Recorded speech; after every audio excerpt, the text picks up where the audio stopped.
ગીરમાં એક સરદાર ફરવા ગયા. સરદાર ફરવા ગયા ને સિંહે ઉલાળી નાખ્યા. બોલો, ઉલાળી તો નાખ્યા પણ દાઢી હોતા દાબી ગયા. એમ અંબોડી મૂકી નહીં, કડું કાંગસી બધું આરવારી ગયું કટારીને. હવે જેવો સિંહ આ ધરાઈને બેઠો અને પછી સિંહ બધા ભેગા થયા. આ સિંહને ગગલાવ્યો કે આ સૌરાષ્ટ્ર છે, આ ગાંડી ગીર છે. ભલામણા કોઈને જગ્યા ન મળે ને ગાંડી ગીર ખોળો છે એ જગ્યા આપે. અને ભલામણા ઓલો ફરવા આવ્યો છે ને ઉલાળી નાખ્યો. આ કોઈ તારી રીત છે? એ બિચારો દિલ્હીથી નહોતો આવ્યા, એ તાળાકુશી રિપેર કરવા વાળો હતો. અચ્છા, હા ઉપાડી લીધા. આવું ન કરાય, તારે આમ ધ્યાન રાખવું જોઈએ. તા તો ઓલો સિંહ બેઠો બેઠો હું કે માણસ બધું પંજાબી ખાય તો મારે ક્યારે પંજાબી ખાવું જ નહીં.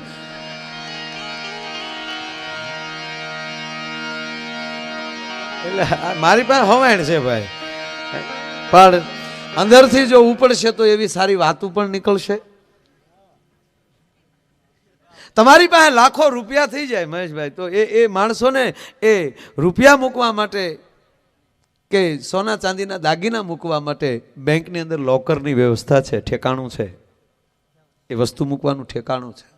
સારા કપડાં હોય તો બેગ અને કબાટ એ કપડાં મૂકવાના ઠેકાણા છે.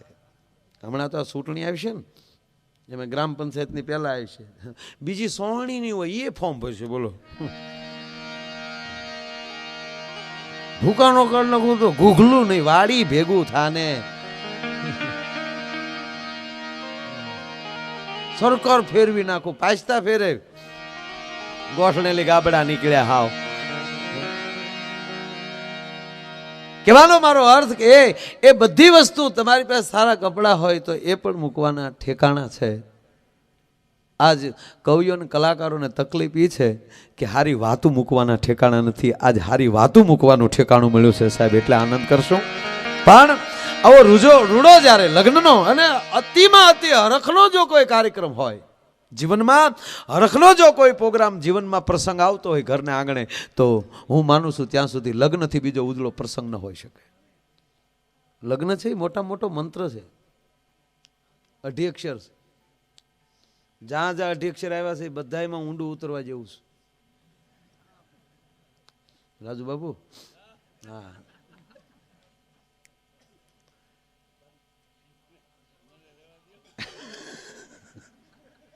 કારણ કે શબ્દ ભંડોળનો માર્મી વ્યક્તિ છે રાજુભાઈ આપણા, એટલે એને યાદ કરો. શબ્દ તો એની પાસે લીધે નીકળે ક્યારેક ક્યારેક. લગ્ન છે એ બીજું જીવન છે, બીજો જન્મ છે. આ ઘણા અમારે બધા કલાકારો ઘણી વાર એમ કહે કે હશે એનું ઘર વસે, પછી લગ્ન પછી કોઈ હસ્યા નથી ને આવું બધું કહે. લગ્ન પછી કોઈ દાંત નથી કાઢ્યા, ખોટી વાત છે. લગ્ન પછીનું જીવન જે માણસનું છે એ સાચા અર્થનું એનું જીવન પછી શરૂ થતું હોય. આ જે કાંઈ વાતો કરું છું એ બધી 150-200 કિલોમીટરની ઓલી બાજુની વાતો કરું છું. એ બાજુથી કોઈ આવ્યા હોય તો હજી બીજા 150 કિલોમીટર, એમાં કે આપણે ભાડા તો દેવા નથી કઈ કિલોમીટર વધારવામાં. આપણે મને કાનજી બાપા યાદ આવે, કાનબાબુ કાનજી મોટા બારોટ વાર્તા માંડતા, એવો ઠાઠ હજી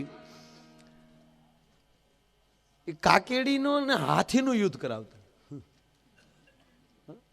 અમે ઓલો કિલોમીટરનો ખર્ચો કીધો ને એની વાત કહું, આમાં આવે એટલે કહું. વિધાણા વિધાય વન વિધાય વનમાં ફરાય, તારું જંતર વગાડ એ મારો જીવતા આત્મો ઠરાય. એક બાજુથી હાથીએ દોડ દીધી, એક બાજુ કાકીડે દોડ દીધી. કાકીડું ખીજાણું આવ લાલ ઘોલરના મરસા જેવું, ટૂંકમાં કાકીડું થઈ ગયું થાય. બે હામાં જાય, યુદ્ધના ડંકા વાગ્યા, દિક્પાળોના હાથમાં લઈ ધરતીના શેડા મેળ્યા છૂટવા કાકીડાના યુદ્ધમાં. આકાશમાં દેવતાઓ યુદ્ધ જોવા આવ્યા. આવી જા કાનજી બાપાએ વાત કરી તા ઓડિયન્સ માંથી કોઈક બોલ્યું કે હે કાનજી બાપા કાંઈ કાકીડાના હાથીના યુદ્ધ જોવા કઈ દેવતા આવે થોડા? તા કાનજી બાપા શું કે આવે તો આવવા દે, તારે ક્યાં ભાડું બધું દેવું છે? એ મોજથી વાતું સાંભળો. આવું કાનજી બાપા. એટલે આજ પ્રોગ્રામ છે અમારો. આ પૈસાનો પ્રોગ્રામ નથી, આ પ્રેમનો પ્રોગ્રામ. અંદરથી લહેર ઊભી ઉપડે છે. એટલે જેટલી વાતો આજ કરશું બધી બહારની વાતો કરશું, આપણે અહીંની નથી. અને અહીંયા બેઠા એની તો નહીં જ.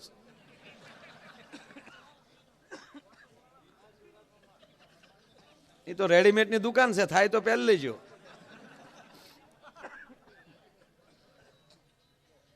ભલે પીડ્યા એટલે ભલે ભર્યું ભર્યું સારું લાગે. આમાં કરંટ બહુ છે, રૂપિયામાં કરંટ બહુ. આમ ગાતા હોય ને માથામાં અડે ને તેમ થાય ભલે ફેફસા ફાટી જાય, બાકી ઉપાડી તો લેવું છે. બહુ બહુ કરંટ બહુ. પણ જીવન કોને કહેવાય એનો એક દાખલો આ નોટ. મહાત્મા ગાંધીએ જિંદગીભર ખીચું નહોતું રાખ્યું, પણ જીવન એવું જીવો કે અત્યારે કોઈનું ખીચું એવું ન હોય કે એમાં મહાત્મા ગાંધી ન પીડ્યા હોય. આ જીવન એવું જીવન ન જીવો મનુ કે કોઈ ફરિયાદ કરે. એવું જીવન ન જીવો મનુ, અમારો મનુભાઈ ઓઝા લખે કે એવું જીવન ન જીવો મનુ કે કોઈ ફરિયાદ કરે, પણ એવું જીવન જીવો કે ફરી યાદ કરે. ફરી ફરી યાદ કરે. કેવા મહાપુરુષો આપણી ધરતીમાં થયા. એના નામની ઇમારત ઉપર સાહેબ આખો સમાજ ટકી રહ્યો છે. આ ધરતીની એ તાકાત જુદી છે આખી. કવિ દાદ એમ કે શબ્દ એક શોધો તો સંહિતા નીકળે, અને કૂવો ખોદો તો સરિતા નીકળે. સબ અલગ જ તાસીર છે આ દેશની કે જ્યાં મહાભારત વાવો તો ગીતા નીકળે. યુદ્ધના ડંકા વાગ્યા હોય એની વચ્ચેથી ગીતાનું પ્રાગટ્ય થાય. શબ્દ એક શોધો તો સંહિતા નીકળે, કૂવો ખોદો તો ચરિતા નીકળે, અને સાવ અલગ જ તાસીર છે આ દેશની કે જ્યાં મહાભારત વાવો તો ગીતા નીકળે. હજી કોઈ આમાંથી બની જાય જનક અને હાકે આ ધરતીમાં હળ, તો હજી આ ધરતીમાંથી સીતા નીકળે. પણ હજી ધબકે છે ક્યાંક ક્યાંક લક્ષ્મણની રેખા કે રાવણ જેવાય હજી અહીંથી બીતા બીતા નીકળે. લક્ષ્મણની રેખા એટલે કડક ઓફિસર. હારા ઓફિસર હોય તો સાહેબ કોકને કોથળીઓ ટેમ્પામાં નાખીને નીકળો ને વટવું હોય તો વિચાર કરવો પડે કે ફલાણા પોલીસ સ્ટેશનમાં ફલાણા સાહેબ છે ન્યાલી ન વટાય. દાવા દે ને એ તો દવી દેવું તો પતી જાય. અરે અરે અરે અરે તા તો એમ થાય બસ પૂરું. આ લક્ષ્મણની રેખા ધબકે છે ત્યાં હજી લક્ષ્મણની રેખા કે રાવણ જે ભાઈ હજી અહીંથી બીતા બીતા નીકળે. સાવ અલગ તાસીર છે આ દેશની. આ માટીની સુગંધ કઈક જુદી છે.